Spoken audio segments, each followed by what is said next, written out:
ایک حدیث کے راوی مولا علی شیر خدا ہے، امام صاحب نے لکھی ہے، نبی پاک نے نا دین کے لیے بڑی مشقت کی، جد و جہد کی۔ حضرت فاطمہ چھوٹی عمر سے دیکھتی آ رہی تھی حضور کو کام کرتے۔ حضور کی عادت مبارکہ تھی جب سفر پہ تشریف لے جاتے تھے تو سب سے آخر میں سیدہ فاطمہ کے گھر جاتے، واپس آتے تو سب سے پہلے سیدہ فاطمہ کے گھر جاتے۔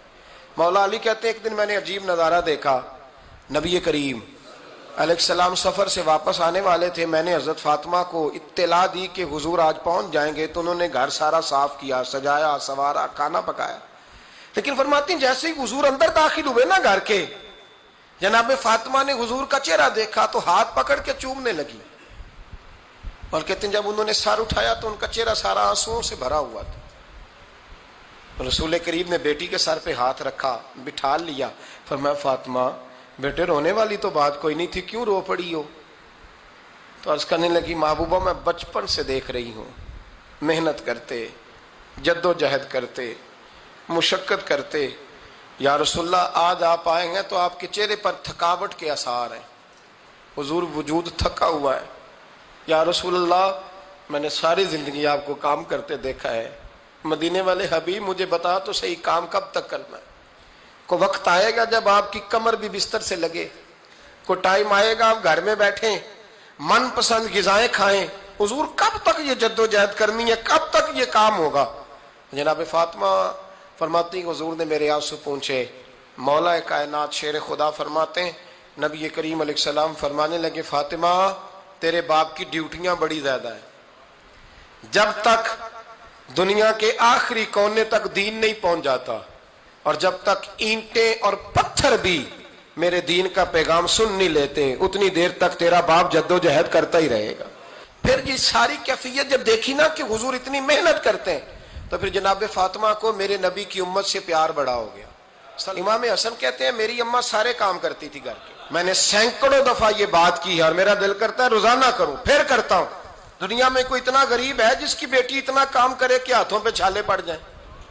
ہے کوئی اتنا غریب تو اٹھ کے بتائے کہ میری بیٹی سسرال میں اتنا کام کرتی ہے کہ چھالے پڑ جاتے ہیں؟ میں دکھاتا ہوں، میرے رسول کی شہزادی کو چھالے پڑ جاتے۔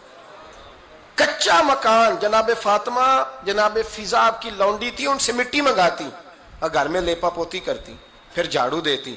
امام حسن اور حسین کے درمیان پورے سال کا فرق نہیں، 11 مہینے کا فرق، دونوں بچوں کو سنبھالتی۔ جناب علی کی والدہ حضرت فاطمہ بنت اسد بوڑھی تھی، جناب فاطمہ وہ کھول کے نوکری کرتی کہ حضرت فاطمہ بول پڑتی، حضرت فاطمہ بنت اسد بول پڑتی، کہتی بیٹے فاطمہ میرا اتنا نہ خیال رکھا کر، تیرے اپنے بھی بچے ہیں۔ جناب فاطمہ فرماتی آپ صرف علی کی ماں تو نہیں نا، آپ میری بھی تو ماں ہے نا۔ یہاں بیبیاں فلسفہ بیان کرتی ہیں، وہ کہتی ہیں جی کس حدیث میں آیا ہے ساس سسر کی خدمت فرض ہے؟ میں نے کہا کسی میں بھی نہیں آیا، ہم کیا کہہ رہے ہیں، کسی میں بھی نہیں آیا، لیکن یہ تو آیا ہے نا کہ شوہر راضی ہو تو اللہ راضی رہتا ہے۔ تو اگر شوہر ماں باپ کی خدمت سے راضی ہوتا ہے تو کرو خدمت، اس کو تو راضی کرنا ہے نا، اس پر تو توجہ دو۔ حضرت فاطمہ پھر چکی پیستی، چکی چکی یہ آسان جملہ نہیں، کہہ جاتے ہیں ہم، سن لیتے ہیں آپ، چکی پیس کر، جو پیس کر اس کا آٹا بنانا، پھر بچوں کے لیے کھانا پکانا۔ پھر ایک دن کہنے لگے علی آپ کی آمدن تھوڑی ہے، خرچے زیادہ، چرخہ نہیں لا دیتے؟ فاطمہ کیا کرو گی؟ فرمایا تھوڑا سا سود بنا لیا کروں گی، تم بیچ آیا کرنا، چلو میں تھوڑا ہاتھ بٹاؤں گی۔ یہ ساری ڈیوٹیاں کر کے حضرت حسن برواتے ہیں، پھر عزت والے رسول کی عزت والی بیٹی، پھر شانوں والے نبی کی شانوں والی بیٹی، پھر پاک محبوب کی پاک شہزادی، ساری ڈیوٹیاں کر کے رات کو مولا علی سے کہتی اگر آپ اجازت دیں تو اللہ کو راضی نہ کر لوں؟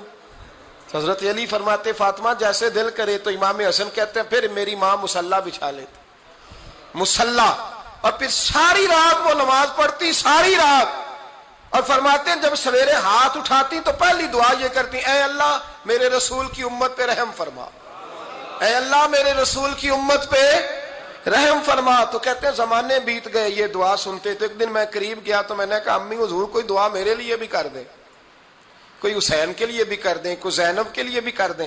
ساری دعائیں امت مصطفیٰ امت مصطفیٰ امت مصطفیٰ۔ کتنا بڑا جملہ ہے، کتنا بڑا، شیخ محقق نے لکھا ہے کتنا بڑا جناب فاطمہ فرمانے لگی تیرے لیے بھی کرتی ہوں، حسین کے لیے بھی کرتی ہوں، زینب کے لیے بھی کرتی ہوں، سب کے لیے کرتی ہوں، پر بیٹا یاد رکھنا فاطمہ کی دعاؤں پر پہلا حق میرے رسول کی امت کا